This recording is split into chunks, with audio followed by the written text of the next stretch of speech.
जिन्हें आप कह रहे हैं कि हमने लोगों तक मदद पहुंचाई, उनको आपके विरोधी कहते हैं कि ये मुफ्त की रेवड़ियां यानी फ्रीबीज बांट रहे हैं। कि बाकी सरकारें कुछ रेवड़ियां नहीं दे रही हैं, उनकी रेवड़ी किसी और लोगों को जाती है। उसके बाद इसमें एक सब्जेक्ट है वॉर ऑन करप्शन। जब खुद आम आदमी पार्टी के कई नेता जेल की सलाखों से बाहर आए, आपको नहीं लगता कि लोग इसे विडंबना कहेंगे? कुल 200 से ज्यादा केसेस पिछले 10 सालों में आम आदमी पार्टी के नेताओं के ऊपर डाले गए और इन सभी मैटर्स में अब तक किसी को गुनहगार नहीं घोषित किया गया।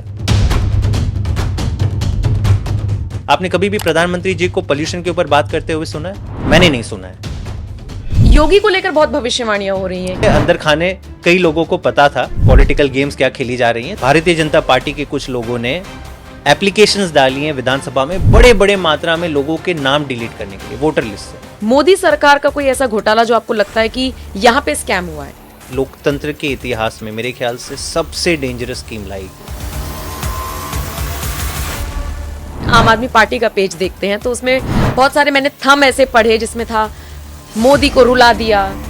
ये अरविंद केजरीवाल के थंबनेल पे ये नहीं लिखा हुआ है। भाजपा के अगर आप हैंडल्स देखें और भाजपा की अगर आप लैंग्वेज देखें,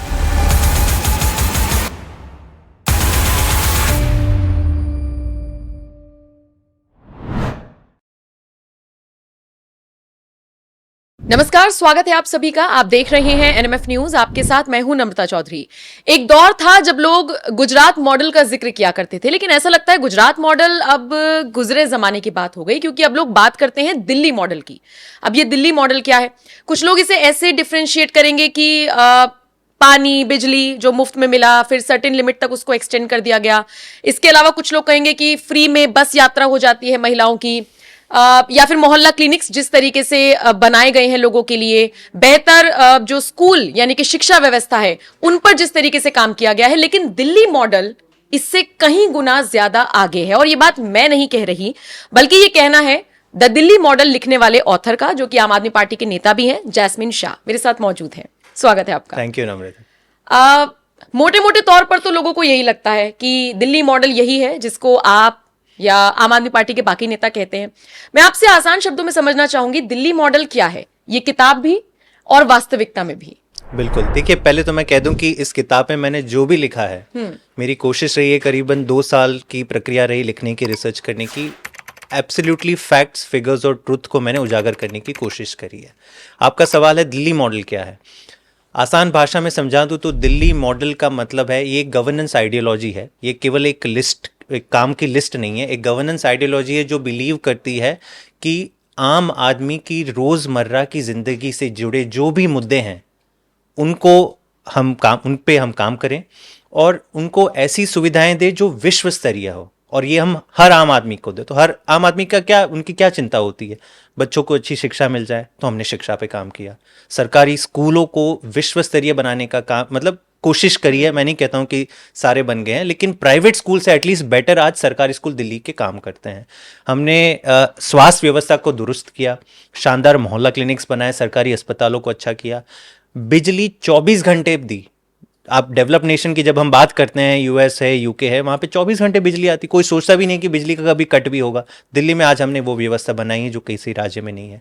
मुफ्त बिजली दी, पानी पे काम किया, कई जगह पे पहुँचाने का काम किया, ट्रांसपोर्ट सिस्टम को हमने वर्ल्ड क्लास बनाया, इलेक्ट्रिक बसें, ये सारी चीज़ें। तो तमाम ऐसे मुद्दों पे हमने काम किया जो रोज़मर्रा की ज़िंदगी में लोगों को अफेक्ट करती हैं, और क्वालिटी सर्विस प्रोवाइड करने का हमने उसकी पूरी कोशिश करी। साथ ही साथ जो एक गरीब तबका होता है या लोअर मिडिल क्लास कह लीजिए, उनको हमने महंगाई से राहत देने का काम किया, उनके लिए एक सोशल सिक्योरिटी नेट बनाने का काम किया। जो फ्रीबीज की बात करते हैं, एक हिसाब से उसका मकसद यही है कि जो लोग जिनके पास कम संसाधन है, अगर सरकारें उनकी थोड़ी मदद कर लें तो वो आगे जाके बेहतर करेंगे। लेकिन जो मूल रूप से दिल्ली मॉडल ऑफ गवर्नेंस का मतलब है कि एक आम आदमी को सशक्त बनाने के लिए जो सरकार काम करती है, या उसका पूरा आइडियोलॉजी और फिलॉसफी है कि आम आदमी को सशक्त बनाओ, ताकि जब तक लोग सशक्त नहीं होंगे तो देश कैसे विकसित होगा।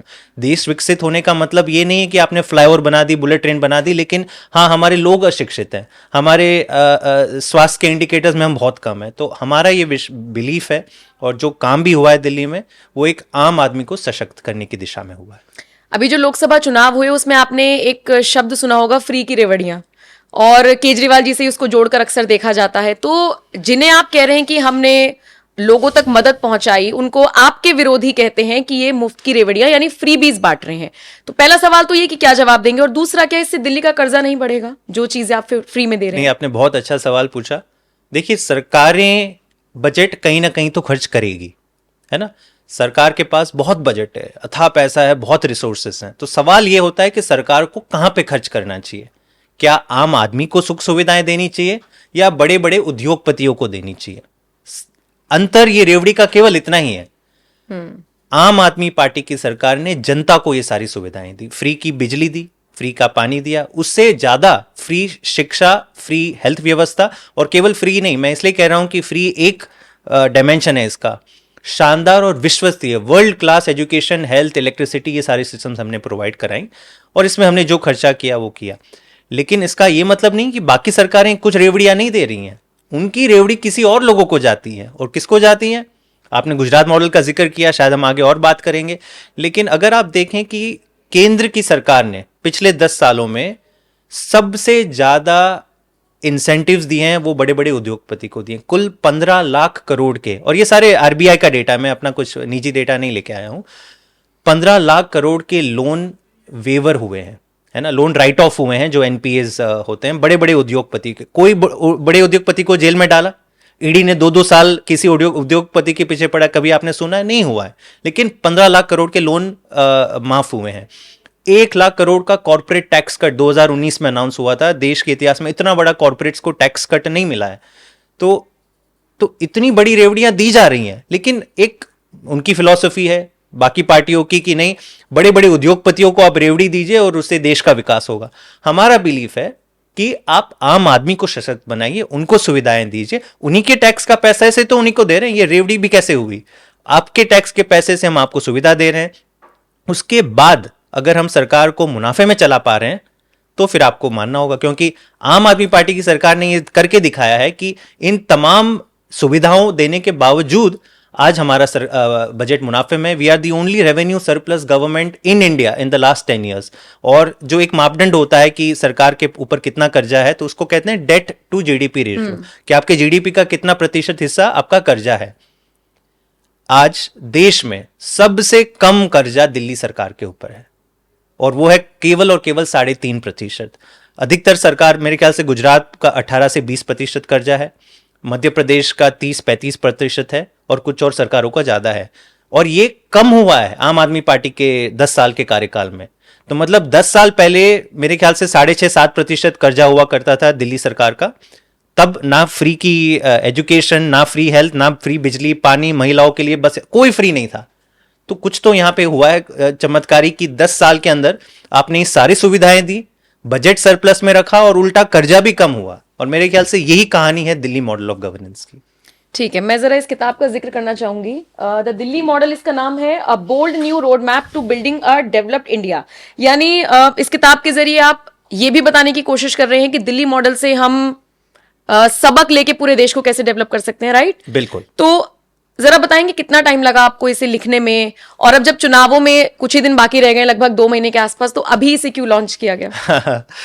देखिए, किताब मुझे तो काफ़ी पहले टेंशन हो गई थी जब मैंने ये आइडिया आया था कि भाई किताब लिखनी चाहिए। क्योंकि एक हिसाब से ना, मैं दिल्ली सरकार के अंदर मैंने 8 साल काम किया है। 2 साल मैं मनीष सिसोदिया जी का एडवाइज़र रहा हूँ, उनके साथ कई सारे नीतियों पे काम किया। उसके बाद दिल्ली सरकार का जो थिंक टैंक है दिल्ली डायलॉग कमीशन, उसका मैं उपाध्यक्ष रहा हूँ। उनके अध्यक्ष अरविंद केजरीवाल जी रहे हैं। तो मैंने कई ऐसी चीज़ें देखी जो मुझे लगा कि पहली बार देश में हो रही है, और उस चीज़ का जिक्र ज़्यादा नहीं होता था। तो लेकिन किताब लिखना अपने आप में एक प्रक्रिया होती है। बिल्कुल। करीबन 1-1.5 साल की रिसर्च रही, और 1 साल लिखने में गया, तो करीबन टोटल 2 years का टाइम बीता। एंड आपने दूसरा सवाल पूछा कि टाइमिंग इस टाइम क्यों? हाँ बिल्कुल। देखिए, एक तो ये होता है कि क्योंकि चुनाव पास में ये किताब मतलब लिखी जानी चाहिए थी, हमेशा मेरे जहन में था कि लिखनी चाहिए। लेकिन टाइमिंग अपने आप में एक इम्पॉर्टेंट चीज होती है कि क्योंकि देखिए, देश भर में इतने मुद्दे डिस्कस किए जाते हैं, लेकिन जब दिल्ली का चुनाव आता है तब देश की निगाह दिल्ली पे होती है। और आम आदमी पार्टी हमेशा कहती है कि हम काम की राजनीति में बिलीव करते हैं, हम तो कहते ही हमेशा। तो हम चाहते हैं कि जब काम का आकलन हो तो वो वास्तविकता में हो, आंकड़ों के आधार पे हो। पिछले 10 साल का अगर आप पूरा ट्रैक रिकॉर्ड खोल के देखें तो उसको मैंने एक समराइज करने की कोशिश करी है, सो दैट चुनाव के पहले जब देश की निगाह दिल्ली के ऊपर हो तो ये एक रेफरेंस पॉइंट बने। मैं यही चाहता हूं कि इन्फॉर्म्ड कॉन्वर्सेशन हो, इन्फॉर्म्ड डिस्कशन हो। आपको पता है कि प्राइम टाइम डिबेट्स में क्या बातें होती है, केवल चिल्लाना होता है। तो कहीं ना कहीं मेरी एक छोटी सी कोशिश रही है कि दिल्ली में तमाम जो सुधार आए हैं, रिफॉर्म्स हुए हैं, जो चीजें नहीं भी हुई उसका भी मैंने जिक्र किया है, लेकिन एक इन्फॉर्म्ड डिस्कशन हो और एक पार्टी जो काम की राजनीति के नाम से पहचानी जाती है उसका आकलन पब्लिक खुद करे। ठीक है। पहला चैप्टर है what really is the Delhi model. उसके बाद इसमें एक सब्जेक्ट है वॉर ऑन करप्शन। आप पढ़ सकते हैं जिन भी लोगों को दिल्ली मॉडल पढ़ना है, समझना है, लेकिन मुझे ये सवाल जानना है कि वॉर ऑन करप्शन, और इसमें आपने बोफोर्स स्कैम समेत तमाम चीजों का आपने जिक्र किया है, लेकिन ऐसे वक्त में जब खुद आम आदमी पार्टी के कई नेता जेल की सलाखों से बाहर आए हैं, आपको नहीं लगता कि लोग इसे विडंबना कहेंगे? नहीं, बिल्कुल नहीं कहेंगे, क्योंकि बाहर आ गए हैं, कहीं किसी को कोई सजा नहीं हुई है। क्योंकि अब तक जो आम आदमी पार्टी के खिलाफ लगाए गए हैं वो केवल आरोप हैं। देखिए, आपके दर्शक इन्फॉर्म्ड दर्शक हैं, वो समझते हैं कि राजनीति से प्रेरित जब कोई केस होता है और मुकदमा चलना चाहिए, फिर जब कोर्ट गुनहगार ठहराए तब आप समझे कि कोई गुनहगार है कि नहीं। अब तक ये केवल एक एक्साइज पॉलिसी की, दिल्ली की एक्साइज पॉलिसी की काफी बार जिक्र होती है, उसी कई हमारे नेताओं को कई महीनों तक जेल में रखा, लेकिन वो एकमात्र केस नहीं है। कुल 200 से ज्यादा केसेस पिछले 10 सालों में आम आदमी पार्टी के नेताओं के ऊपर डाले गए, 200 से ज्यादा। और इन सभी मैटर्स में अब तक किसी को गुनहगार नहीं घोषित किया गया। तो कहीं ना कहीं आप राजनीतिक द्वेष से लोगों के ऊपर केस डालते हो। अब क्योंकि ईडी का मैटर होता है तो बेल मिलना मुश्किल होता है, तो कई महीने वो जेल में रहे, लेकिन अब बेल मिल गई है और अब तक मुकदमा शुरू ही नहीं हुआ है। तो अब जनता समझ गई है कि कहीं ना कहीं राजनीतिक द्वेष के कारण डाले गए थे ये सारे, मतलब इनको जेल में भेजा गया था।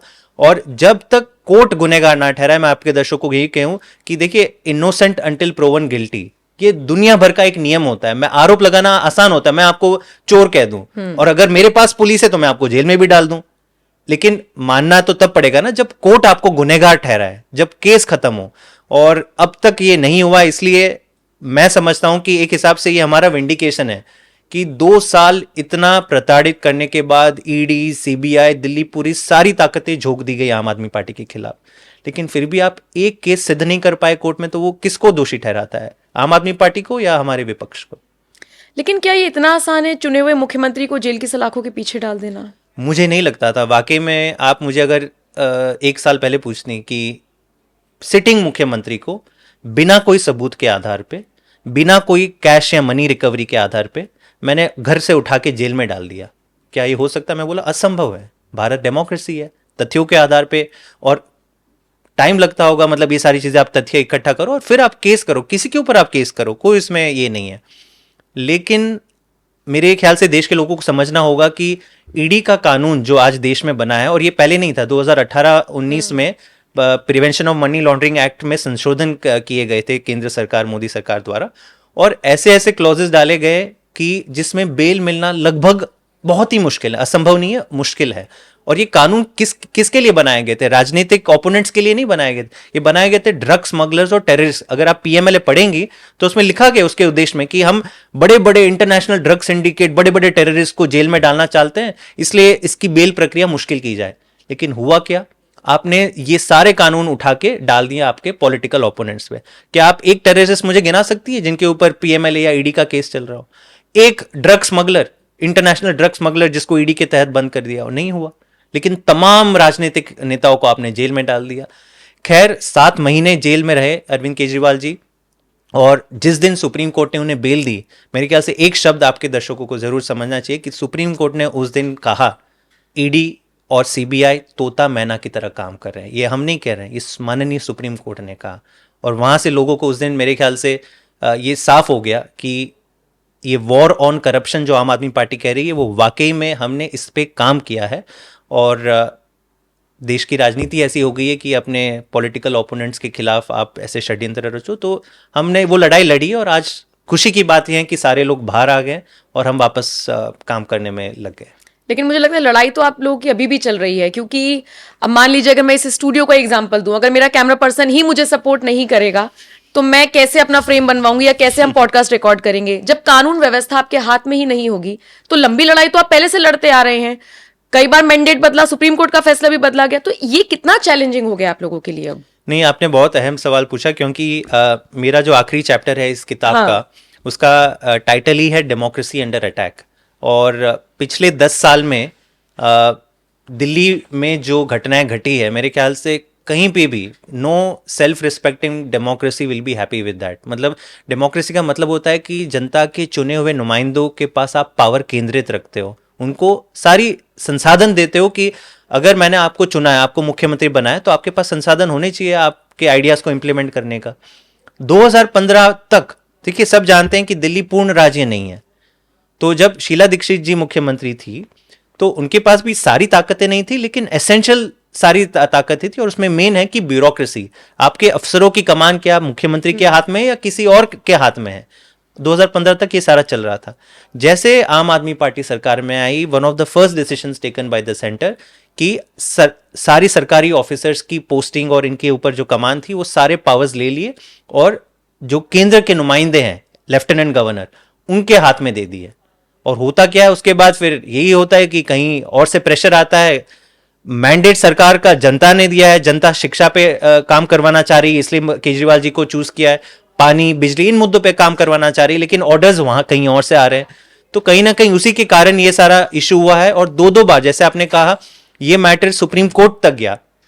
एक बार नहीं, 2 बार सुप्रीम कोर्ट की संविधान पीठ, कॉन्स्टिट्यूशन बेंच ने जजमेंट दिया कि ये गलत हो रहा है। दिल्ली में चुने हुए मुख्यमंत्री के पास ये ताकतें होनी चाहिए। हुआ क्या? जैसे सुप्रीम कोर्ट का फैसला आता है, 1 या 2 महीने या 1 या 2 साल के अंदर केंद्र एक नया कानून लेके आता है, जो भी हम चैलेंज करते हैं वापस। लेकिन सुप्रीम कोर्ट में हर चीज को चैलेंज करना और उस पर जस्टिस मिलना 2 या 3 साल की प्रक्रिया होती है। तो कहीं ना कहीं मेरे ख्याल से डेमोक्रेसी और लोकतंत्र का गला घोटा जा रहा है।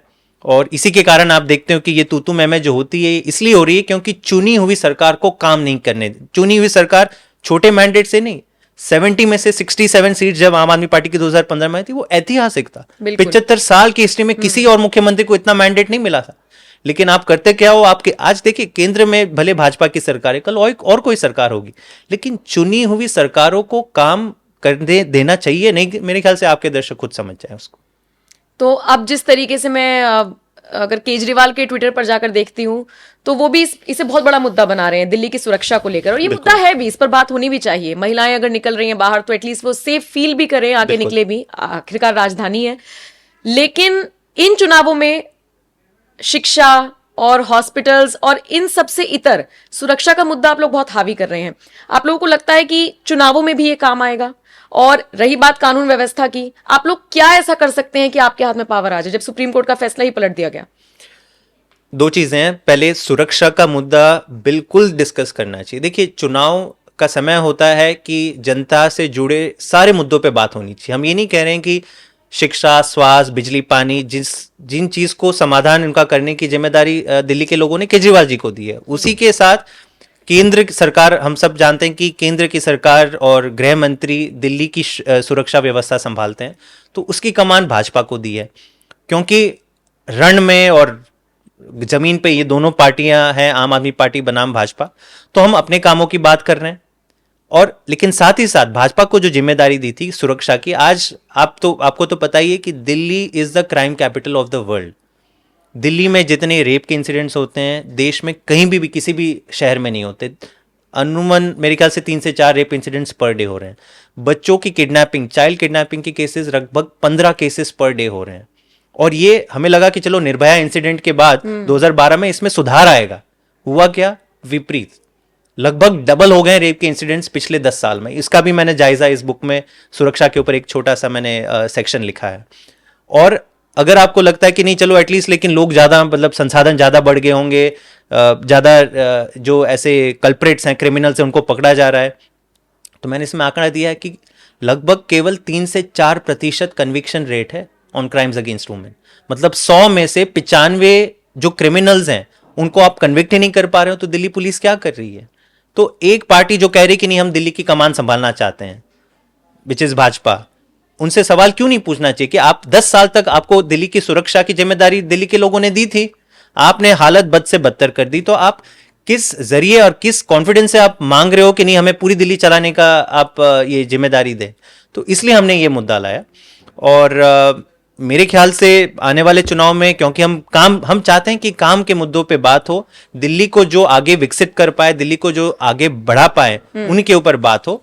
भले आज ये पावर्स मतलब सुरक्षा के पावर हमेशा केंद्र सरकार के पास रहेंगे, लेकिन बाकी सारे जो पावर्स हैं, जो आपने कहा कि ब्यूरोक्रेसी के पावर्स, जो बाकी सारे जो कोर्ट ने वापस ले लिए, देखिए हमें हमेशा उम्मीद है कि कानून स्लो हो सकता है बट इवेंचुअली जस्टिस जरूर होगा। आज हमारी बिलीफ, आज आम आदमी पार्टी इसलिए जिंदा है। आप सोच भी नहीं सकती कि किसी पार्टी के अगर नंबर 1, नंबर 2, नंबर 3, नंबर 4 को अगर जेल में डाल दिया और 2-2 साल, 1-1 साल तक जेल में रहेंगे, क्या वो पार्टी जीवित रहेगी?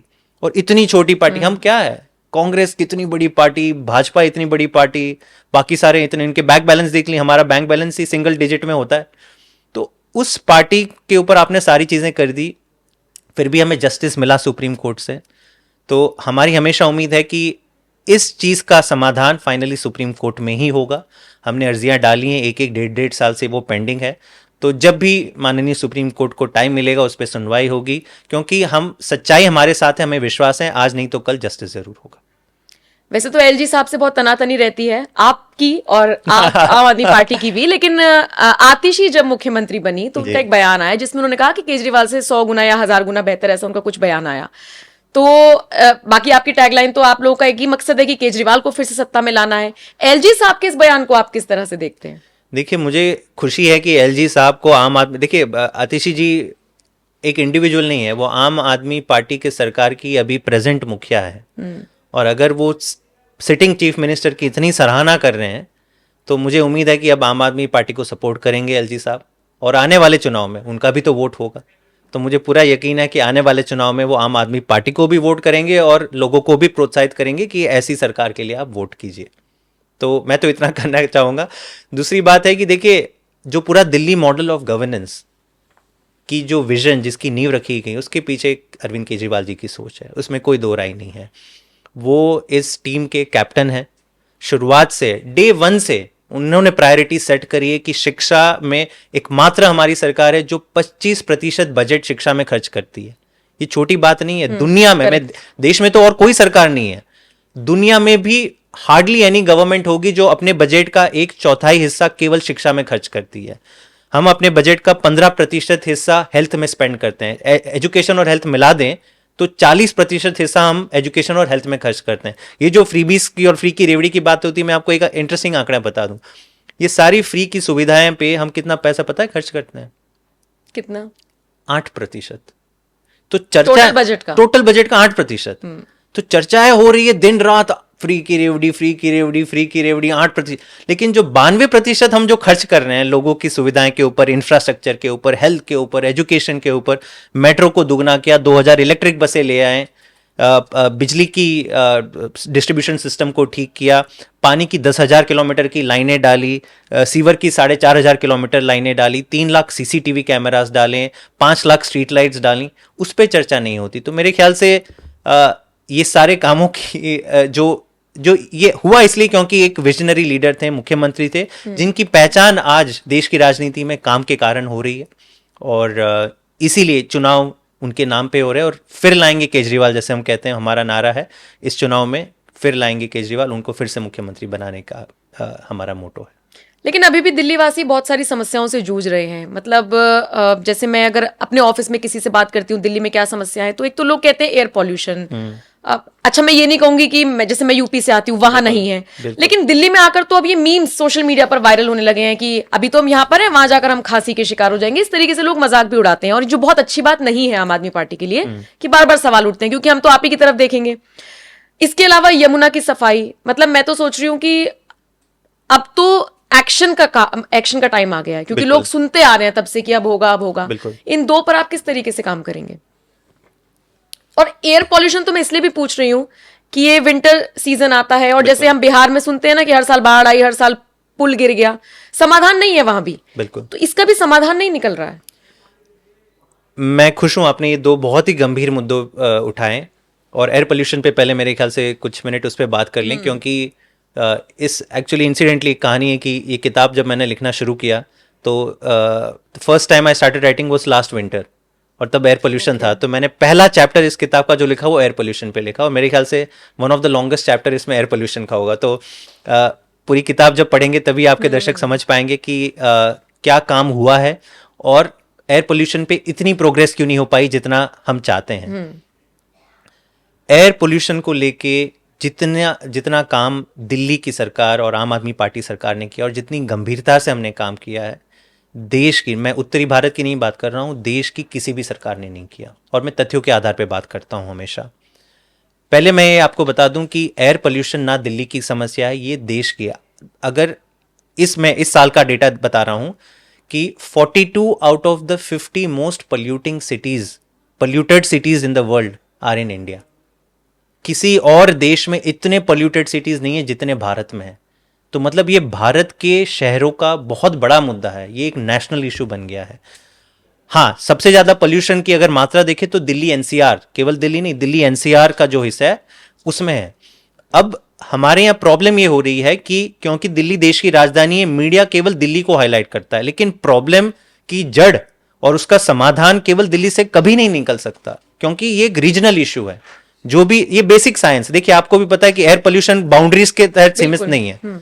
तो दिल्ली एनसीआर 55,000 स्क्वायर किलोमीटर का एक एरिया है, 55,000 स्क्वायर किलोमीटर। इसमें 4 राज्य आते हैं, दिल्ली, वेस्टर्न यूपी आता है, हरियाणा आता है, और लगभग नॉर्थ राजस्थान आता है। इस 55,000 स्क्वायर किलोमीटर से दिल्ली केवल उसका क्या हिस्सा है?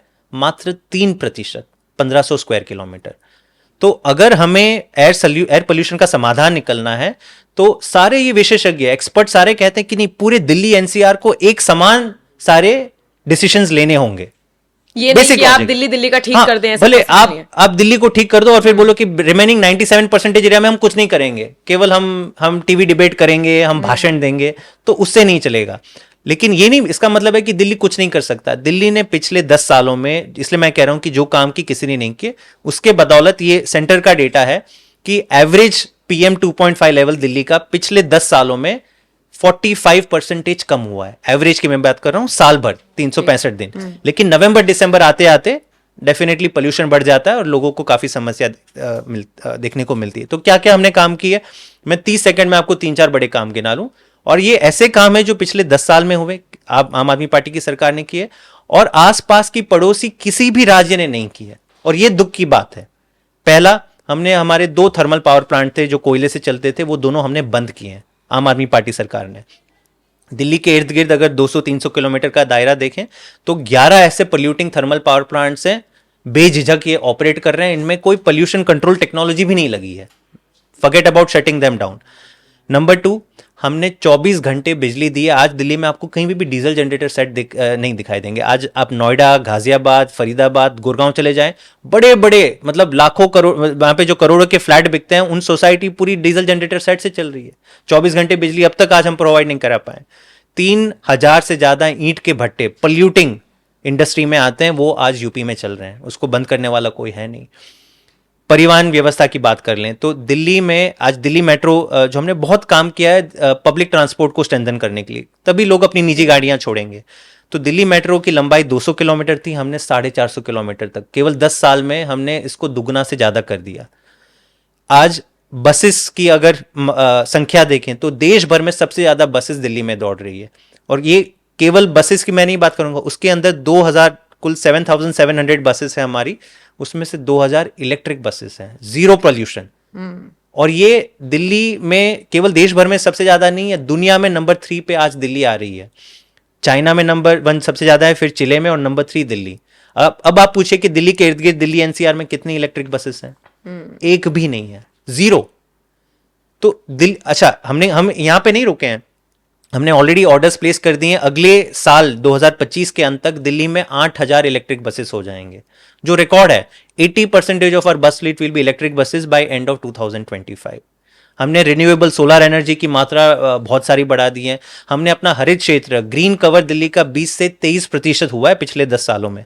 आप नॉर्मली देखते हैं कि डेवलपमेंट जब बढ़ती है तो ग्रीन एरिया कम होता है। यूपी का ग्रीन एरिया केवल 9% है, और हरियाणा का ग्रीन एरिया मेरे ख्याल से 10% था, अब 8% हो गया पिछले 10 सालों में। तो बाकी सारे राज्य रिग्रेस कर रहे हैं, दिल्ली इकलौती राज्य है जहां पे ये सारे काम हो रहे हैं। मैं नहीं कहता हूं कि सब काम हो गए हैं, लेकिन अगर आप केवल दिल्ली पे फोकस करेंगे, बाकी राज्यों पे नहीं फोकस करेंगे, शायद इसी कारण हमें जो प्रोग्रेस दिख रही है बहुत ही कम दिख रही है। और मैंने इसमें लास्ट एक समरी लिखी कि एयर पोल्यूशन का अगर हमें समाधान निकालना है तो ये मैटर केंद्र सरकार को बहुत गंभीरता से काम करना होगा। प्राइम मिनिस्टर को, आपने कभी भी प्रधानमंत्री जी को पोल्यूशन के ऊपर बात करते हुए सुना है? मैंने नहीं सुना है। आप ये मान के चलिए कि जिस देश की 42 सिटीज हैं, टॉप 50 पोल्यूटिंग सिटीज में से, उस देश का प्रधानमंत्री पोल्यूशन पे एक बार बात नहीं करते हैं, एक बार समाधान नहीं देते हैं। उनके एनवायरमेंट, यूनियन एनवायरमेंट मिनिस्टर तक, ये पूरे विंटर पोल्यूशन के टाइम आपने कभी भी एनवायरमेंट मिनिस्टर को आके प्रेस कॉन्फ्रेंस करते हुए देखा कि मैंने ये प्लान बनाया है पोल्यूशन के लिए? मैं बोलता हूं कि वो भी छोड़ दीजिए, यूपी के मुख्यमंत्री, हरियाणा के मुख्यमंत्री कभी भी पोल्यूशन की बात करते हैं? नहीं करते हैं। केवल और केवल दिल्ली की मुख्यमंत्री आतिशी जी, ये टाइम उससे पहले अरविंद जी, दिल्ली के एनवायरमेंट मिनिस्टर, केवल हम ही पोल्यूशन को लेके सीरियस हैं। लेकिन मुद्दा रीजनल है। जब तक आप सब साथ में, हम तो कई बार बोलते हैं कि आप एक कॉमन टीम बनाइए, क्योंकि इतना गंभीर मुद्दा है, लोगों की जान खतरे में है, प्रधानमंत्री उस टीम को हेड करें और सारे 3-4 मुख्यमंत्री उस टीम का हिस्सा हो। उससे बेहतर क्या सोल्यूशन हो सकता है? लेकिन होता ही नहीं है, कोई गंभीरता ही नहीं है नेशनल लेवल पे। तो दिल्ली अपना काम कर रहा है, दिल्ली अपना प्रयास कर रहा है। मुझे यही उम्मीद है कि पॉलिटिक्स से हटकर हम सारे एक साथ आए। ये मुद्दा है ही नहीं कि जिसको हम समाधान नहीं कर सकते। मैंने इसमें एग्जांपल दिया कि चाइना ने कैसे अपना पोल्यूशन कम किया, मैंने एग्जांपल दिया कि मेक्सिको सिटी ने कैसे किया, और इन सारे लोगों ने तभी कम किया जब इनकी तमाम सरकारें एक साथ आई और नेशनल गवर्नमेंट ने इसको एक नेशनल मुद्दा बनाया। अनफॉर्चुनेटली दुख की बात है कि 10 साल बीत गए पोल्यूशन पे बात करते करते, अब तक प्रधानमंत्री जी ने एक बार पोल्यूशन पे बात नहीं की। और यमुना की सफाई? यमुना की सफाई, इसमें दिल्ली का काफी बड़ा भाग है जो पोल्यूशन होता है दिल्ली का, यमुना का दिल्ली के अंदर। और इसमें हमने कई सारे काम करने की कोशिश करी है पिछले 10 सालों में। पहले मैं 1-2 गिना दूं, और मैं बिल्कुल मानता हूं कि यमुना का सफाई का काम जो था अधूरा रहा है हमारा। कई दिक्कतें भी आई, लेकिन यमुना की सफाई में हमने सबसे प्राथमिकता हमने जो दी है कि देखिए, इसमें 2 चीज़ें होती है। एक तो जो भी सीवर होता है, जनरेट होता है किसी भी शहर का, उसके लिए आपको सीवर की पाइपलाइंस में इन्वेस्ट करना पड़ता है ताकि वो सीवर कलेक्ट हो, ताकि उसको ट्रीट किया जाए, ना कि वो सीधा नदी में जाए। दिल्ली सरकार ने सारी अनऑथोराइज कॉलोनीज में पहली बार हमने सीवर पाइपलाइन पहुंचाने का काम किया। कुल 4,500 किलोमीटर की पाइपलाइन हमने डाली। सीवेज ट्रीटमेंट कैपेसिटी बढ़ाई। दिल्ली 2015 में शायद करीब 350 MGD का ट्रीटमेंट होता था, आज जाके 600 MGD हो रहा है। क्या ये इनफ है? बिल्कुल नहीं। मेरे ख्याल से करीबन 800 से 1000 तक का हमें टारगेट है कि हमें वहां तक पहुंचना है।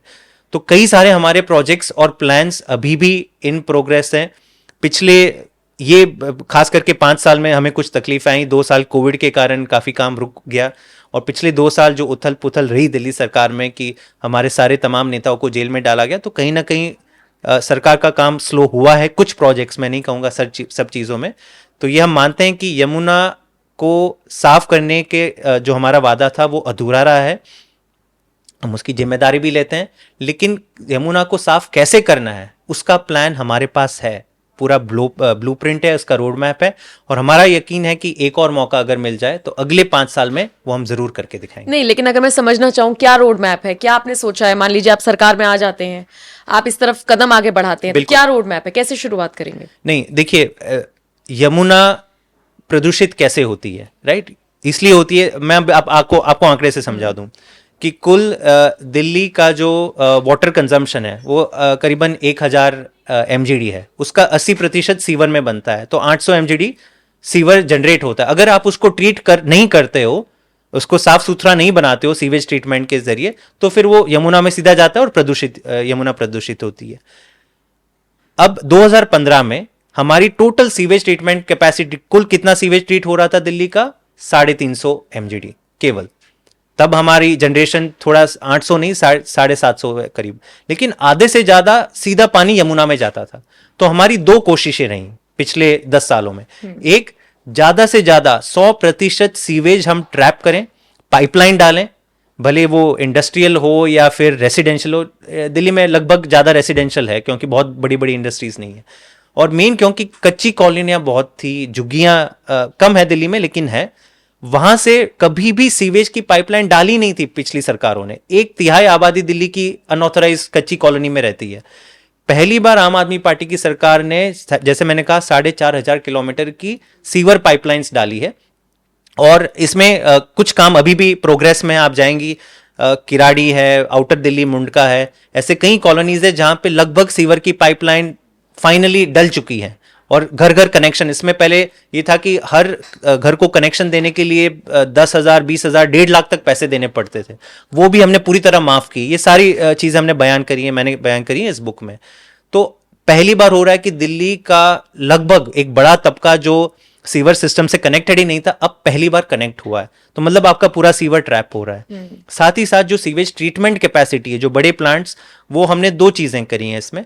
एक तो बड़े बड़े एशिया का एक सबसे बड़ा कोरोनेशन सीवेज ट्रीटमेंट प्लांट लगभग तैयार हो गया है, इसको जनवरी फरवरी में इनॉग्रेट होने वाला है, ये ओखला में बन रहा है। दूसरा, हमने डिसेंट्रलाइज सीवेज ट्रीटमेंट प्लांट, एक सिटी ऑफ लेक्स प्रोजेक्ट करके हमने शुरू किया है कि इसको आप बहुत दूर भी भेजने की जरूरत नहीं है, आसपास के वाटर जो बॉडीज हैं उसी को आप रिचार्ज कर सकते हो, और वहां पे एक छोटे छोटे प्लांट लगाएं। तो ऐसे 50 प्लांट्स हमने ऑलरेडी लगा दिए हैं। कुल 350 या 400 प्लांट लगाने की जो पूरा एक प्लान है वो जारी है, उसमें हमने ऑलरेडी बजट एलोकेट कर दिया। मुझे लग रहा है कि लगभग 5 साल भी नहीं, 3 से 4 साल का ये काम है। उसके बाद अगर 800 MGD सीवर जनरेट हो रहा है दिल्ली में, 800 का 800 MGD ट्रैप होगा, सीवेज पाइपलाइन में आएगा। ऐसा नहीं कि ड्रेन के जरिए यमुना चला जाएगा, ट्रीट होगा, और यमुना में जो पानी जाएगा वो साफ सुथरा पानी रहेगा, जिससे यमुना पोल्यूटेड ना। यानी 2028 तक हम मान के चलें। बिल्कुल। अच्छा, अभी आपने जब हम बात कर रहे थे एयर पोल्यूशन की, तो आपने यूपी के मुख्यमंत्री का जिक्र किया तो आपने हरियाणा के भी, लेकिन मैं यूपी पर इसलिए फोकस करूंगी क्योंकि कभी आपके टारगेट पर नरेंद्र मोदी हुआ करते थे, लेकिन पिछले कुछ वक्त से आम आदमी पार्टी के, और खासकर अगर मैं केजरीवाल की बात करूं, तो योगी को लेकर बहुत भविष्यवाणियां हो रही हैं कि साइडलाइन कर दिया जाएगा, या ये हो जाएगा, वो हो जाएगा। आपका इतना इंटरेस्ट क्यों है उनमें? नहीं, हमारा ऐसा कोई इंटरेस्ट नहीं है। पहले तो देखिए, आप भी अग्री करेंगे कि मैंने पोल्यूशन का मुद्दा उठाया और यूपी का नाम लिया, तो वो उसका कोई कारण है। हाँ। बेवजह नहीं किया है ना। तो हमें ऐसी कोई दुश्मनी की बात नहीं है। बात थी दिल्ली के लोगों और दिल्ली नहीं, नॉर्थ इंडिया के लोगों को पोल्यूशन से कैसे निजात दिलाया जाए, और उसका एक ही समाधान है। मैंने कहा कि एक टीम वर्क की जरूरत है, जो आज अनफॉर्चुनेटली नहीं है। अब चुनाव के टाइम अरविंद केजरीवाल जी ने एक भविष्यवाणी करी थी, जिसका आप जिक्र कर रही हैं, और वो बड़ी चर्चा में रहा। और वो चर्चा में इसलिए रहा क्योंकि चर्चा में रही, कहा जाता है उसकी वजह से सीटें कम हो गई। देखिए, अरविंद जी ने जो बात कही थी, मुझे नहीं पता आप अग्री करेंगे कि नहीं, लेकिन बहुत सारे लोगों के जहन में थी। देखिए, कुछ चीजें अगर बातें सार्वजनिक रूप में भी नहीं होती है, अंदर खाने कई लोगों को पता था कि क्या बैक पॉलिटिकल गेम्स क्या खेली जा रही हैं। तो उन्होंने जनता के बीच में जो बात करनी थी वही उन्होंने बाहर रखी। अब बाकी देखिए, बीजेपी के ऊपर है। हम भाजपा अपनी पार्टी कैसे चलाएं, योगी जी को मुख्यमंत्री रखे ना रखे, वो उनके अंदर की बात है। वही तो, ये उनके अंदर की बात है। तो आम आदमी पार्टी को इतना इंटरेस्ट क्यों था? और आपके पीछे पीछे फिर अखिलेश यादव जी भी आ गए, उन्होंने भी कह दिया। तो एक तो होती है हवाबाजी कि भाई कुछ भी बोल दिया, बहुत सारे नेता बोल देते हैं, हम तो ओपी राजभर जैसे नेताओं को अक्सर सुनते हैं कुछ भी। लेकिन केजरीवाल, जिनको हम बहुत हैं, वो पढ़े लिखे इंटेलेक्चुअल है, अगर वो आदमी ऐसी बात कर रहे हैं तो लोग थोड़ा सा सीरियस हो जाते हैं। तो ये शगुफा आया कहां से? नहीं, शगुफा नहीं आया, सीरियस हो जाते हैं क्योंकि सीरियस होना चाहिए। और मैं हमेशा कहता हूं कि अरविंद केजरीवाल जी अगर कुछ कहते हैं तो आप ये मान के चलिए कि कहीं ना कहीं उसका आधार है। और ये बात इतना वजन क्यों पकड़ी? देखिए, एक तो ये होता है कि हम कह रहे हैं कि अरे भाई इंडिया फुटबॉल वर्ल्ड कप जीतने वाला है, क्या कोई आप सीरियसली लोगे उसे? हम है ही नहीं फुटबॉल की खेल में। लेकिन अगर कुछ चीज वजन पकड़ रही है तो कहीं ना कहीं उसका कोई आधार होता है, और लोग जो बात लोग अंदर खाने कर रहे थे, जब अरविंद जी ने वो बात कही तो कहीं ना कहीं बात बाहर आई। अब देखिए, सब जानते हैं कि मोदी जी को 75 ईयर्स खत्म होने वाले हैं। हाँ, बल्कि फिर- दो बातें कही थी अरविंद केजरीवाल ने, रिटायर भी होंगे, मुझे पूरा यकीन और है। एक पर आकर अमित शाह ने सफाई दे दी प्रधानमंत्री वाले मुद्दे नहीं, पर। लेकिन मोदी जी ने सफाई नहीं दी। देखिए, होता क्या है कि अगर आप किसी बॉस को कुछ कमेंट पास करते हो तो उनके आसपास वाले सब लोग डिफेंस में आ जाते हैं। अब ये जो रूल था जिसके तहत कहा कि नहीं 75 साल के आयु पे हम अपने नेताओं को रिटायर कर देंगे, तभी तो अडवाणी जी को रिटायर होना पड़ा था। वो तो तैयार थे और चुनाव लड़ने के लिए और अपने सार्वजनिक जीवन में काम करने के लिए। मुरली मनोहर जोशी, कई सारे ऐसे बड़े बड़े दिग्गज नेता भाजपा को, उनको बोला गया था कि नहीं 75 साल के बाद यू आर रिटायर्ड। तो हमें तो अभी भी यकीन है कि मोदी जी वो रूल अपने ऊपर भी लागू करेंगे। और सवाल फिर ये हो जाता है कि मोदी जी के बाद कौन? तो यही सारे नाम जो आम लोग चर्चा में होते हैं कि मुख्यमंत्री चेहरे जो बड़े हैं, Amit Shah ji obviously is the top leader, Nitin Gadkari ji हैं, तो इन्हीं सारी चीजों में से मेरे ख्याल से ये इंटरनल पॉलिटिक्स, देखिए मैं कम समझता हूं, मैं गवर्नेंस और पॉलिसी का ज्यादा व्यक्ति हूं, लेकिन मैं केवल इतना कहता हूं कि वो बात इसलिए लोगों को पसंद आई क्योंकि कहीं ना कहीं उसमें एक सच्चाई थी। ठीक है। आम आदमी पार्टी के नेताओं को जब हम पढ़ते हैं, सुनते हैं, या एक लिस्ट बनाते हैं कि ये बीजेपी के नेता हैं या ये आम आदमी पार्टी के या ये कांग्रेस के, तो आपके साथ एक प्लस पॉइंट है। वो प्लस पॉइंट ये कि जितने ज्यादा इंटेलेक्चुअल और पढ़े लिखे लोग हैं वो इस पार्टी में हैं। लेकिन जो लोग छोड़ छोड़ कर जा रहे हैं वो भी पढ़े लिखे थे, हैं, मतलब वो दूसरे दलों में चले गए, वो अलग बात है। लेकिन एक लंबी लिस्ट रही है उन नेताओं की जो अपना सब कुछ छोड़ छाड़ कर आपके साथ आए थे। उनको ऐसे कौन से नेगेटिव एस्पेक्ट्स दिखे कि वो अलग हो गए? मैं बहुत पीछे नहीं जाऊंगी, लेकिन अगर रिसेंटली मैं कैलाश गहलोत की बात करूं, वो चले गए, और मुझे लगता है कि आप लोगों के लिए एक सेटबैक तो होगा कि हमारा एक एक करके आदमी टूट रहा है, हमें छोड़ रहा है। नहीं, पहले तो मैं ये बताऊं कि हाँ देखिए, किसी भी पॉलिटिकल पार्टी में, दुनिया की कोई भी ऐसी पॉलिटिकल पार्टी नहीं है जहां पे लोग जाते ही नहीं है, केवल लोग आते हैं। हमारे यहाँ ये रहा कि अगर 100 लोग आए तो 10 लोग गए भी।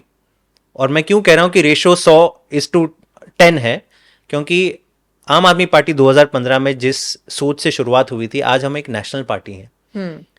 देश में किसी भी पॉलिटिकल पार्टी ने इतना ग्रोथ कर्व नहीं देखा है। 10 साल में आपकी 2 राज्यों में सरकारें हो गई, 2 और राज्यों में, तब हम जब राष्ट्रीय पार्टी बने थे तब हमारे एमएलए गुजरात में और गोवा में थे। आज हमारे जम्मू कश्मीर में भी एमएलए बन गए। कई सारे लोकल बॉडीज, सरपंच, और अगर आप कॉरपोरेटर्स की बात करें या मेयर की बात करें तो बहुत सारे हमारे नुमाइंदे सरकारों में हैं। इसका मतलब क्या है कि बहुत सारे लोग आम आदमी पार्टी से जुड़े हैं। वो जो एक प्रयोग, जो एक कोशिश दिल्ली से शुरू हुई थी, वो आज एक नेशनल मूवमेंट है, एक नेशनल पार्टी में तब्दील हो गई है। तो बहुत लोग जुड़े हैं। अब कुछ लोग क्यों सेपरेट हुए, सबका अपना अपना कारण होगा। कैलाश गहलोत जी का नाम लिया आपने, उससे पहले राजकुमार आनंद, हमारे और एक मंत्री। अब ये सारे नाम देखिए कहीं ना कहीं, अच्छा ये भाजपा भी गए। अब उठा के देख लीजिए कि पिछले 2-3 साल में इनके ऊपर क्या बीती, तो पता चलेगा कि इनके ऊपर सीबीआई के केसेस हुए हैं, ईडी के केसेस हुए हैं, आईटी के केस, और केवल आम आदमी पार्टी नहीं, कांग्रेस के भी कुछ नेता हैं, तृणमूल के कुछ नेता हैं। भाजपा के साथ एक नाम चिपक गया है, आप भी जानती हैं, वॉशिंग मशीन पॉलिटिक्स, कि ईडी का केस डालो, सीबीआई का केस डालो, आईटी का केस डालो, वो केस कभी खत्म नहीं होगा, केस चलता रहेगा। और इतना दबाव डालो कि वो व्यक्ति तंग होके बोले चलो मैं आपके साथ आ जाता हूं। और आप एक भी ऐसा केस नहीं कि जब वो व्यक्ति क्रॉस करके भाजपा में आ गया तो उसके ऊपर केस आगे बढ़ा और उसे सजा मिली। तो मतलब आपने परेशान करने के लिए, दबाव में डालने के लिए उन लोगों के ऊपर केस डाला, और जब वो व्यक्ति आ गया तो केस ठंडे बस्ते में। मेरे ख्याल से कहीं ना कहीं इस प्रकार की राजनीति ने जो जन्म लिया है पिछले 10 सालों में ही, मैंने इससे पहले नहीं देखा। देखिए सीबीआई का पॉलिटिसाइजेशन पहले भी होता था, कांग्रेस के टाइम पे हमें पता है, अनंत एग्जाम्पल्स है। बिल्कुल। लेकिन इसको एक फॉर्मूला बना देना कि विपक्षी नेताओं को चुन चुनकर आप सीबीआई ईडी के केसेस डालो, उनको दबाव डालो और फिर उनको अपने साइड कर लो और फिर केसेस बंद कर दो, ऐसी राजनीति देश ने कभी नहीं देखी। फिर तो आप कहेंगे कि ईवीएम भी सच में ही हैक हो जाती है। नहीं, इसका और उसका क्या लेना देना। देखिए मैं एकदम फैक्ट्स के आधार पे बात करता हूं। अगर आप मेरी पर्सनल राय पूछें तो अब तक मैंने तथ्य नहीं देखे कि ईवीएम हैक हो सकता है कि नहीं। ट्रांसपेरेंसी होनी चाहिए ईवीएम के प्रोसेस में, प्रोटोकॉल में, उसकी जो भी प्रक्रिया है उसमें फुल ट्रांसपेरेंसी रखी है। वीवीपैट की मैचिंग भी होती है, उसमें कई सारे सवाल थे, कोर्ट ने भी टाइम टू टाइम लिए हैं। तो मेरे ख्याल से इलेक्टोरल प्रोसेस से जुड़े हर संभव सवाल का जवाब इलेक्शन कमीशन को खुद बाकायदा बाहर आके देना चाहिए, कुछ भी चीज छुपाने की कोशिश नहीं करनी चाहिए। लेकिन ईडी सीबीआई का इससे कोई लेना देना नहीं है। मैं कोई कॉन्स्पिरेंसी थियरीज को बिलीव नहीं करता। देश का जो इलेक्शन सिस्टम है, मेरे ख्याल से हमें गर्व होना चाहिए कि it is one of the strongest election system. Bharat जैसे घने देश में अगर आप इलेक्शन करवा पा रहे हो, वो अपने आप में एक बहुत अच्छी बात है। लेकिन अगर हम ये समझते हैं कि कुछ पावरफुल लोग इलेक्टोरल सिस्टम को कॉम्प्रोमाइज करने की कोशिश नहीं कर रहे हैं, तो फिर हम, मेरे ख्याल से हम बहुत नाइव हैं, हम बहुत भोले बन रहे हैं। डेफिनेटली इलेक्शन सिस्टम को प्रभावित करने की कोशिश पहले भी की, जब ईवीएम नहीं थे तब और प्रयास थे। हमें पता है कि बूथ भरे जाते थे, ये सारे चेहरे और फोटोज आते थे। मैं एक रिसेंट उदाहरण दे दूं। दिल्ली में हमने ये पाया कि भारतीय जनता पार्टी के कुछ लोगों ने एप्लीकेशंस डाली हैं विधानसभा में, बड़े बड़े मात्रा में लोगों के नाम डिलीट करने के लिए वोटर लिस्ट से। हाँ, वो जिसे लेके प्रेस कॉन्फ्रेंस भी की थी। बिल्कुल, हमने तथ्य भी डाले। देखिए, हमने जब प्रेस कॉन्फ्रेंस, मैं एक एग्जांपल दे दूं शाहदरा असेंबली कॉन्स्टिट्यूंसी का। शाहदरा असेंबली कॉन्स्टिट्यूंसी आम आदमी पार्टी पिछली बार जीती थी 5200 वोट से। अब हमने पता चला कि पिछले केवल 6 हफ्तों में भाजपा के बीएलए बूथ लेवल एजेंट ने एक लिस्ट डाली 11,000 लोगों को डिलीट करने की। मतलब जो विनिंग मार्जिन से दुगने मार्जिन के लोग को आप डिलीट करना चाह रहे नहीं, तो उन्होंने लॉजिक क्या दिया नाम डिलीट करने नहीं, तो उन्होंने बोला कि ये सारे लॉजिक, क्योंकि नाम डिलीट होता है कि या तो आप शिफ्ट हो गए या तो डेथ हो गई है। अच्छा। तो उन्होंने लिस्ट में डाला कि शिफ्टेड डेथ, ये सारी थी लिस्ट हमारे पास। तो हमने बोला ये कैसे हो गया? हमारी 11,000 बहुत, ये स्टेट की नहीं, मैं एक कॉन्स्टिट्यूंसी की बात कर रहा हूं। तो हमने सैंपल लिया 500 लोगों का। 500 लोगों का जब सैंपल लिया, हमने ग्राउंड पे जाके चेक किया, तो अच्छा, मिलना मुश्किल होता है क्योंकि झुग्गी में लोग रह रहे थे, कच्ची कॉलोनी में। 75% people we were able to trace easily, और वो एग्जिस्टिंग थे। 75% वहीं के वहीं रहे, कोई पूर्वांचली बिहार से आए थे, यूपी से आए थे, और 30-30, 40-40 साल से लोग रह रहे थे। अच्छा, उनको तो आइडिया ही नहीं, ये तो सारा अंदर खाने होता है ना, चिट्ठी पत्र में होता है, कमीशन को दे दिया, इलेक्शन कमीशन ने डिलीट कर दिया। तो वो खुद अनॉयड है, दे आर वेरी अनहैप्पी। और इनमें से 90% वोट आम आदमी पार्टी के निकले। हमने पूछा कि आप किसको सपोर्ट करते हैं? हम तो आम आदमी पार्टी को सपोर्ट करते।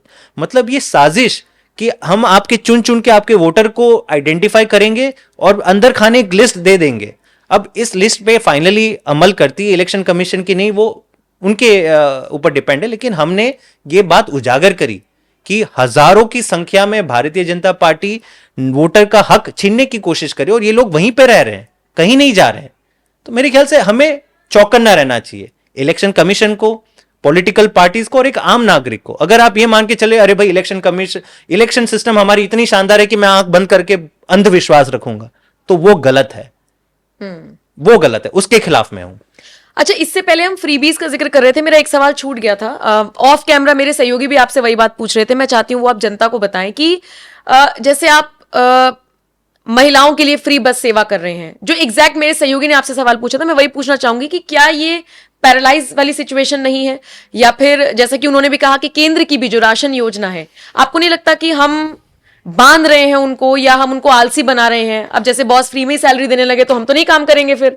ये तो ह्यूमन माइंडसेट है कि हमको क्या करना है। तो आपको नहीं लगता कि ये आदी बना देगा उन लोगों को? नहीं, देखिए, ये बहुत ही गंभीर सवाल है, एंड आई थिंक ये एक फंडामेंटल सवाल है। अगर हम गवर्नेंस की डेफिनेशन भी करें, और दिल्ली मॉडल ऑफ गवर्नेंस के केंद्र में ये एक सवाल आता है, तो मुझे बस 1-2 मिनट दीजिए, मैं आपको अपनी ये पॉडकास्ट है, इसमें आप पूरा टाइम ले सकते हैं। तो मैं आपको इसमें थोड़ी विस्तार में बताता हूं इसका क्या सोच है। देखिए, हमारे देश में जो गरीब तबका है वो एक बहुत बड़ा वर्ग है देश का। देश की इकोनॉमी भले 5वें स्तर पे पहुंच गई हो, लेकिन अगर हम पर कैपिटा इनकम, प्रति व्यक्ति आय की बात करें, तो भारत 160th रैंक में है देश दुनिया में, और ये पिछले 2 दशकों में बदला नहीं है। देश में करोड़पतियों और अबजपतियों की संख्या बढ़ी है पिछले 2 दशकों में, लेकिन average per capita income in India has stagnated at 160th and I talk about it in my book. तो हमारा एक वर्ग है जिन तक वो प्रॉस्पेरिटी पहुंची ही नहीं है, उनको उनकी शिक्षा पे ना काम हुआ है, ना उनके स्वास्थ्य पे काम हुआ है. तो हमारा जो बिलीफ सिस्टम है कि अगर सरकार एफिशिएंटली अपना पब्लिक सर्विसेज चलाएं, अपना बजट एफिशिएंटली रन करे और उससे जो बचत होती है उसका एक हिस्सा अगर गरीबों को कुछ मदद पहुंच जाए ताकि वो अपना भविष्य बना सके, कुछ पैसे बच जाए. अगर आपको लगता है, देखिए फ्री बिजली अगर हम दे रहे हैं तो maximum it is capped at 800 rupees per month for a family. तो 800 रुपए से आप कहाँ घर पे, आप तो एक दिन, मतलब एक दिन का भी आपका ये ना निकले. तो फ्री पानी, महिलाओं के लिए फ्री बस यात्रा, ये this is called a safety net. आपको एक पेडेस्टल पे लाने की कोशिश है ताकि आप दुनिया से कॉम्पीट कर सको. और ये तो केवल कुछ फ्री की सुविधाएं. सबसे ज्यादा बड़ी फ्री भी अगर आप बात करें दिल्ली की क्या है, तो वो है फ्री शिक्षा और फ्री स्वास्थ्य. और केवल फ्री नहीं, विश्व स्तरीय. क्यों? क्योंकि 40% बजट का हिस्सा फ्री शिक्षा और फ्री स्वास्थ्य में हम खर्च करते हैं. और हमारा विश्वास ये है कि एक तरफ अगर आप गरीब वर्ग और मिडिल क्लास पे ये सारा पैसा खर्च करते हो तो आप उनको सशक्त करते हो, आप इंडिया का ह्यूमन कैपिटल डेवलप करते हो और वही जाके आगे देश की इकोनॉमी को संवारेगा. अगर भारत के लोग अच्छे शिक्षित ना हो, स्किल्ड ना हो, स्वस्थ ना हो, तो आगे जाके क्या योगदान देंगे हमारी इकोनॉमी में. तो एक तो ये एंगल है. दूसरा एंगल जितना, और ये अब ज्यादा से ज्यादा अर्थशास्त्री इसमें विश्वास करते हैं कि अगर आपको इकोनॉमी को ग्रो करना है, इकोनॉमी को अगर ग्रो करने का सबसे सटीक तरीका है कि इकोनॉमी की डिमांड बढ़ाओ, लोगों की स्पेंडिंग पावर, परचेजिंग पावर बढ़ाओ. वो कैसा होगा? जब आप गरीब की जेब में कुछ पैसा डालो. देखो, और ये बहुत इसमें इंटरेस्टिंग आंकड़े हैं. अगर आपने कॉर्पोरेट्स को जो टैक्स कर दिया, अमीर को अगर आपने बहुत टैक्स कर दे दिया, वो खाएगा तो 2 बार की रोटी, सही बात. खर्चा तो उतना ही करेगा, बाकी क्या करेगा? वो सेविंग्स में, उसके प्रॉफिट्स में चला जाएगा. वो इकोनॉमी में वापस नहीं आता है, वो उसकी सेविंग्स में चला जाता है. गरीब को अगर आप 800 रुपए की मुफ्त बिजली दे देते हो तो वो उससे स्पेंड करता है. दे स्पेंड रोजमर्रा की जरूरतों में या फिर पढ़ाई में या फिर कहीं कुछ और में, अपना बिजनेस सेटअप करने में. सो वो मनी वापस आके इकोनॉमी में आता है. उससे डिमांड, मतलब एक डिमांड और वाइब्रेंसी. और अगर डिमांड क्रिएट होती है तो ऑब्वियसली जो इंडस्ट्रियलिस्ट हैं, कैपिटलिस्ट हैं, वो भी इन्वेस्ट करेंगे, ज्यादा उद्योग सेटअप करेंगे. तो ये हमारा एक इकोनॉमिक मॉडल है जो हम इसे कहते हैं ट्रिकल अप इकोनॉमिक. जो गुजरात का मॉडल और बाकी कुछ राज्यों का मॉडल है कि ट्रिकल डाउन, कि आप अमीर अमीर अबजपति और इंडस्ट्रियलिस्ट को लोन वेवर दे दो, उनके टैक्स कट करो और ये सोचो कि वो तरक्की, जब वो तरक्की करेंगे तो बूंद बूंद बूंद बूंद करके गरीब तक पहुंचेगी. और मैंने इसमें सारा डेटा दिया है कि 3 दशक पहले कांग्रेस के राज में और अब भाजपा के राज में ये ट्रिकल डाउन थियोरी हमने लागू करी है, लेकिन प्रति व्यक्ति आय ना हमारी बढ़ी है, ना शिक्षा में सुधार आया है बहुत ज्यादा, ना स्वास्थ्य में, एवरेज इंडिया की बात करूं तो. और इसलिए जो दिल्ली मॉडल ऑफ गवर्नेंस का विश्वास है कि आप लोगों को नीचे से सशक्त करो, महंगाई कम करो. एक और बहुत इंटरेस्टिंग आंकड़ा मैं आपको बता दूं. पता है आपको दिल्ली की महंगाई दर देश से आधी है और देश की सबसे कम महंगाई दर आज दिल्ली में है. इससे आम आदमी का फायदा हो. महंगाई तो सबके लिए मुद्दा है, मिडिल क्लास के लिए भी है, सबके लिए. It is only 2.2%. अप्रैल 2024 का आंकड़ा, ये आधिकारिक सेंट्रल गवर्नमेंट का आंकड़ा है. दिल्ली का इन्फ्लेशन है 2.2%, इंडिया का है 4.8%, गुजरात का है 4.9%. दिल्ली का inflation is less than the developed countries. हम बोलते हैं ना यूएस, यूके, जर्मनी, फ्रांस, इन सब का अराउंड आई थिंक 3% के आसपास था. तो दिल्ली ने जो एक, दिल्ली का केवल एक गवर्नेंस या ये हेल्थ या एजुकेशन मॉडल नहीं है, Delhi is a model of governance. Delhi ने ये तमाम जो काम किए हैं, लोगों को फ्री की सुविधाएं दी, शिक्षा स्वास्थ्य में हिस्टोरिक अनप्रेसिडेंटेड इन्वेस्टमेंट किया, साथ ही साथ हमारा जीडीपी ग्रोथ अच्छा खासा रहा, इंडिया के एवरेज के तुलना में रहा. इन्फ्लेशन सबसे कम रही इंडिया में. अनएम्प्लॉयमेंट रेट अगर आप कह दे तो पूरे देश में सबसे कम राज्यों, कम एम्प्लॉयमेंट रेट वाले राज्यों में दिल्ली की गिनती होती है. मिनिमम वेज एक बहुत इंपॉर्टेंट मैटर है कि मिनिमम वेज से ही गरीब तबका आगे बढ़ता है जिनकी ऑर्गेनाइज सेक्टर में नौकरियां हैं. आज दिल्ली सबसे ज्यादा मिनिमम वेज देश में देता है, करीबन 17,500. और 10 साल पहले वो बहुत ही कम थी, हमने बहुत बढ़ा. आज अगर हम यूपी में बैठ के बात कर रहे हैं तो यूपी की मिनिमम वेज करीबन 9 या 10 हजार रुपए है, लेकिन वही व्यक्ति अगर वही काम दिल्ली में करता है तो 18,000 कमाता है. तो ये है दिल्ली मॉडल ऑफ गवर्नेंस कि जहां पे आम आदमी से जुड़े हुए मुद्दों पर आप काम करो, उनके ऊपर इन्वेस्ट करो, और उससे केवल उसका भला नहीं हो, इकोनॉमी का भी भला हो। और वो हम आंकड़े दिल्ली में, मतलब ये तो रियलिटी है, ये आइडियाज की हम नहीं बात कर रहे हैं। 2015 से हम इसी फिलॉसफी पे काम कर रहे हैं और आज आप देख रहे हैं Delhi is a very bustling economy, very robust economy, inflation इतना कम है, अनएम्प्लॉयमेंट इतना कम। अच्छा, अब कुछ लोग ये जानना चाहते हैं, जैसे आप लोगों ने अपनी एक इमेज बनाई कट्टर ईमानदार की, और फिर उसके बाद ये पूरा जो आरोपों का सिलसिला शुरू हुआ, बड़े बड़े नेता जेल गए, उसके बाद भी जैसे कई बार लोग सवाल खड़े कर देते हैं कि अब ये लोग कट्टर ईमानदार नहीं है, छवि धूमिल हुई है, ऐसा लोग कहते हैं। अगर मैं आपसे पूछूं, मोदी सरकार का कोई ऐसा घोटाला जो आपको लगता है कि यहां पे स्कैम हुआ है, क्योंकि पब्लिक डोमेन में तो ऐसा कुछ नहीं है, लेकिन हर सरकार के चिट्ठे उनके जाने के बाद खुलते हैं, आपको लगता है ऐसा कि कोई ऐसा स्कैम छोड़ दीजिए, कोई ऐसा झोल जो सरकार ने किया हो बड़े लेवल पर? क्योंकि केजरीवाल जी को तो पता होती हैं वैसे भी चीजें, जैसे केजरीवाल जी को सब कुछ पता जैसे होता कि है। योगी आदित्यनाथ को लेकर पता था। तो खैर, ये तो ऑन लाइटर नोट मैंने बोला। सीरियसली अगर मैं पूछूं कि नहीं, आपको लगता है कोई seriously, स्कैम है? केवल एक स्कैम नहीं है, एक पिटारा है स्कैम का, और उसका एक नाम है, वो है इलेक्टोरल बॉन्ड्स की। इलेक्टोरल बॉन्ड भारत की लोकतंत्र के इतिहास में मेरे ख्याल से सबसे डेंजरस स्कीम लाई गई। और ये स्कीम क्या थी? इन वेरी सिंपल टर्म्स, पहले ये था कि अगर किसी पॉलिटिकल पार्टी को अगर चंदा देना होता है किसी कंपनी को, तो वो आपको मतलब ये ट्रांसपेरेंट होता है कि इस फला फला कंपनी ने इस पार्टी को चंदा दिया है। और ये क्यों होता है? ताकि पता चले कि ऐसा ना हो कि इस कंपनी ने इसको पैसा दिया और इस कंपनी को सारे फायदे पहुंचा रही है, टेंडर्स मिल रहे हैं, कॉन्ट्रैक्ट मिल रहे हैं। इसका सिंपल लॉजिक है, हमें तो पता ही है गवर्नेंस में क्विड प्रो को से ही करप्शन होता है।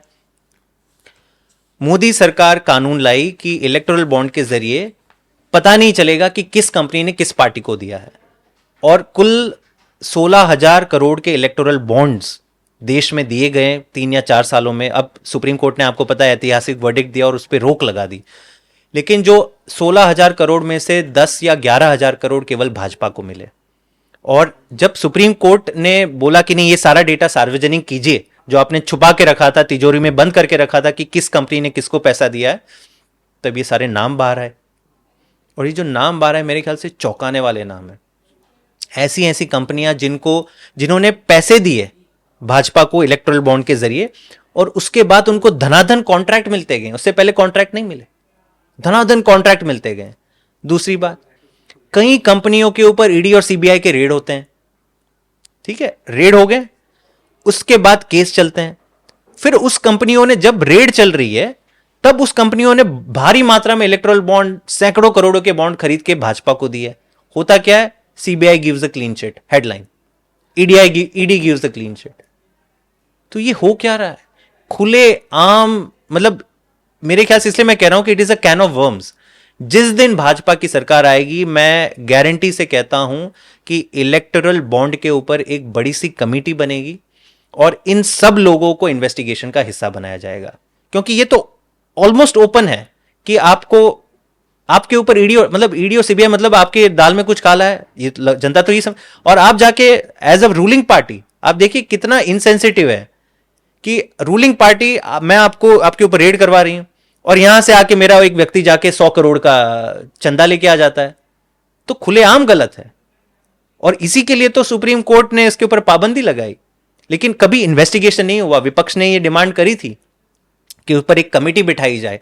जितने ऐसे केसेस है, 16,000 करोड़, हम 2 करोड़ की बात नहीं कर रहे, 16,000 करोड़ कितना बड़ा समय होता है, बड़ा सम होता है, अमाउंट होता है।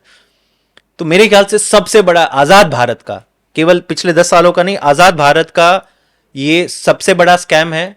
एंड इतने लोग, इतनी कंपनियां इसमें इन्वॉल्व हैं जिसका हमें अंदाजा नहीं है। बाकी काफी बार बात होती है कि जिस हिसाब से 1 या 2 कॉर्पोरेट ग्रुप्स को सारे टेंडर दिए जा रहे हैं, कोयला का टेंडर, इसका टेंडर, उसका टेंडर, कुछ ही चुनिंद लोगों को मिलते हैं। अभी यूएस में भी अडानी एंटरप्राइजेस के ऊपर एक एफआईआर हुई थी कि, और ये एफआईआर मैं इसलिए मैं बात कर रहा हूं क्योंकि ये आरोप नहीं रहा। यूएस की गवर्नमेंट ने ये तय किया कि जी करप्शन में इन्होंने इंडल्ज किया है। और करप्शन किस मैटर में था? अडानी एंटरप्राइजेस का एक काम था जो आंध्र प्रदेश और शायद 1-2 और सरकारों के साथ था। वहां पे घूस देके उन्होंने सरकारी टेंडर खरीदे। ये बात चल रही थी। अब इसमें कितनी सच्चाई है वो हमारे कोर्ट तय करें, लेकिन क्योंकि सरकारें इसमें इन्वॉल्व हैं और आज ये जो हम आज बैठे हैं, विंटर सेशन ऑफ पार्लियामेंट खत्म हुआ है, उसमें विपक्ष की क्या मांग थी कि अडानी स्कैम के ऊपर एक चर्चा हो जाए। देश की सरकार है, अगर दाल में कोई काला नहीं है तो डिस्कशन हो जाए, डिस्कशन से क्यों हमें परहेज है। लेकिन पूरा विंटर सेशन बर्बाद हो गया, डिस्कशन ही नहीं हुआ क्योंकि सरकार अड़िग रही कि नहीं इस पे कोई चर्चा नहीं होगी। अभी चर्चा, अगर आप चर्चा से दूर भाग रहे हो तो लोग क्या समझे कि कहीं ना कहीं कुछ आप छुपाने की कोशिश कर रहे हो। तो मेरे ख्याल से ये तमाम सवाल हैं जिस पे खुल के बातें होनी चाहिए, लेकिन अनफॉर्चुनेटली नहीं हो रही। अच्छा, थोड़ा सा गंभीर हो गया मुद्दा। 2015 में 67, 2020 में 62, इस बार कितनी सीटें एक्सपेक्ट कर रहे हैं? बहुत ही कंफर्टेबल मुझे लग रहा है कि विक्ट्री तो होगी, लेकिन कभी भी आम आदमी पार्टी, ये हम हमारा राइट नहीं मानते कि हम कहीं कहेंगे अभी 400 पार आ जाएगी, 450 पार हो जाएगी। जनता जितना प्यार दे, विश्वास दे, वी होप हमें कंफर्टेबल मेजॉरिटी मिले और हम अपनी पूरी प्रयास करेंगे कि लास्ट टाइम का जो मार्जिन रहा उसके आसपास आए, उससे बेहतर करें।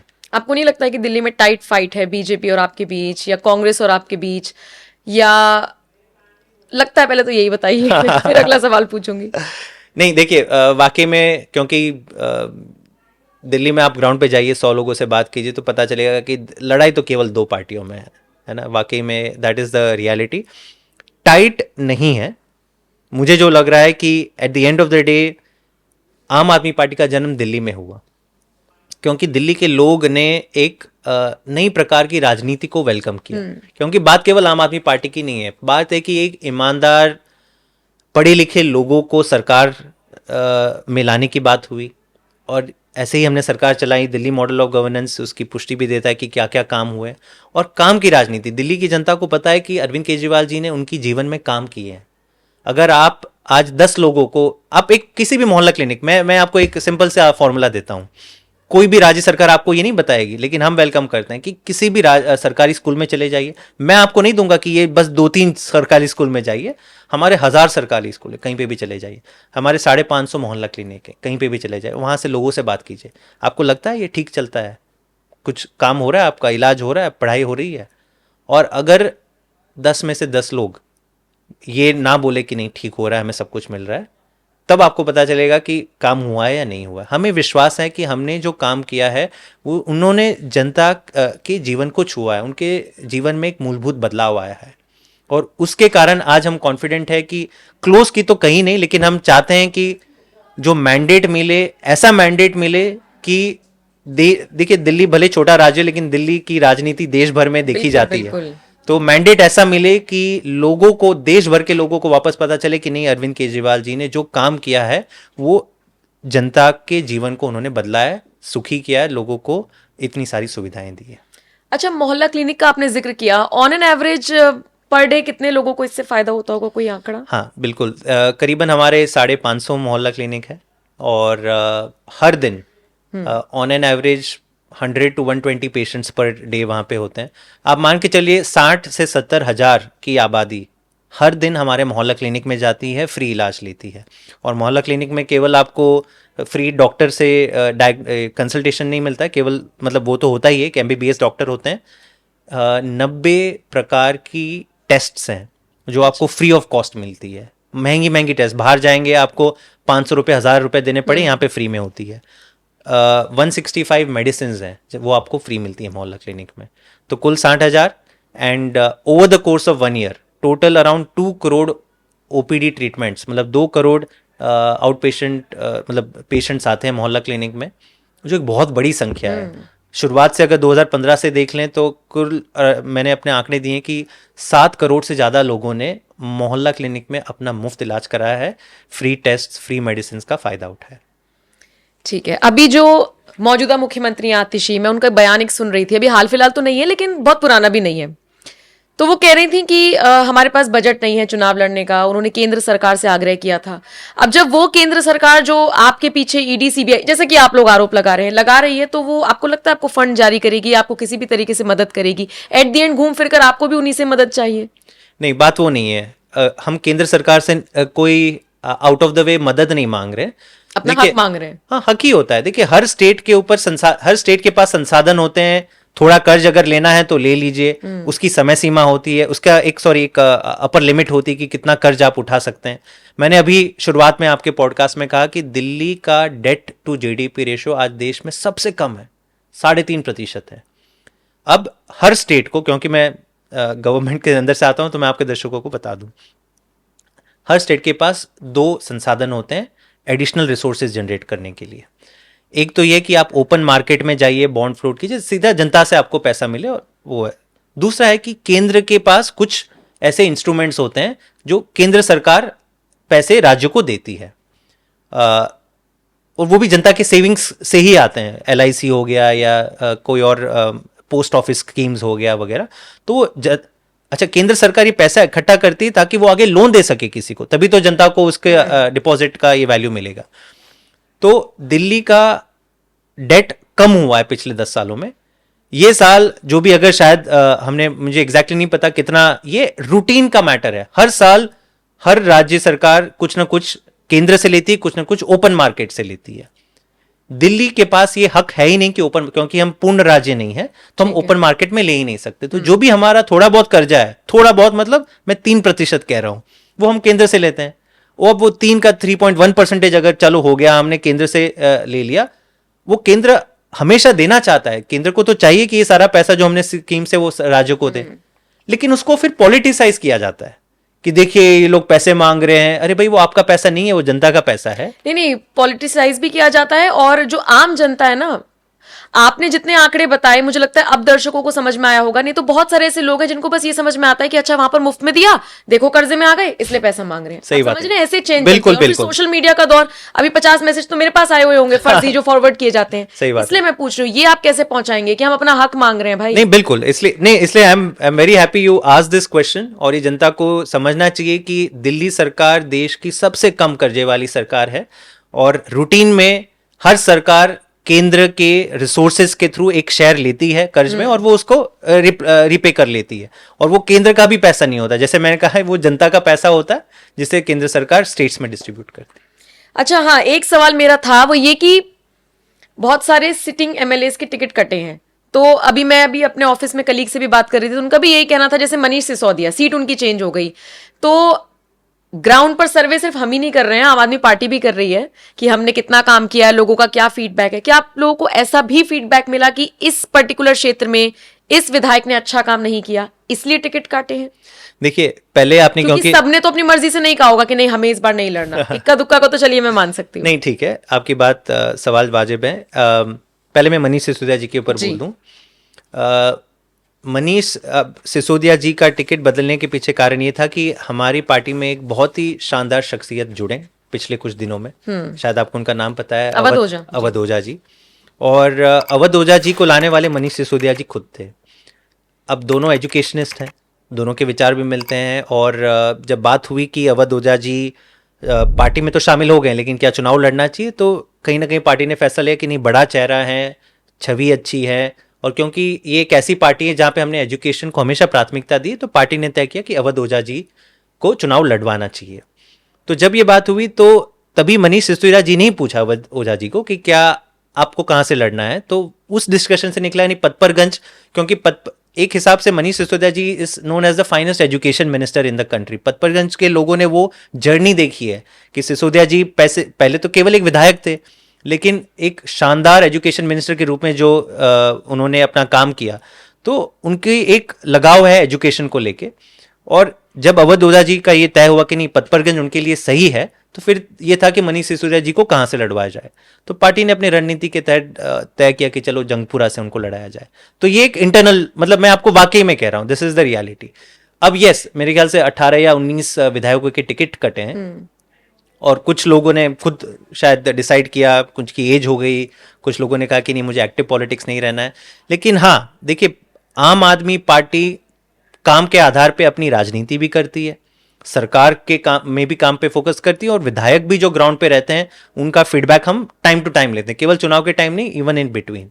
और कहीं अगर लगता है कि लोग चाहते हैं कि नहीं, हमें ये विधायक नहीं चाहिए या हमें बदलाव चाहिए, तो ये पॉलिटिकल पार्टी का एक मेरे ख्याल से धर्म है कि जनता की सुने, ना नहीं ये नहीं कि हम अपने लोगों को थोपे जनता के ऊपर। अगर जनता को लगता है कि नहीं बदलना चाहिए, और अच्छा जब हमने बदले तो कई ऐसे हमारे जो पार्षद हैं, काउंसिलर्स हैं, जो वहां पे अपनी वार्ड को चला रहे हैं, उन्हीं को हमने टिकट दी।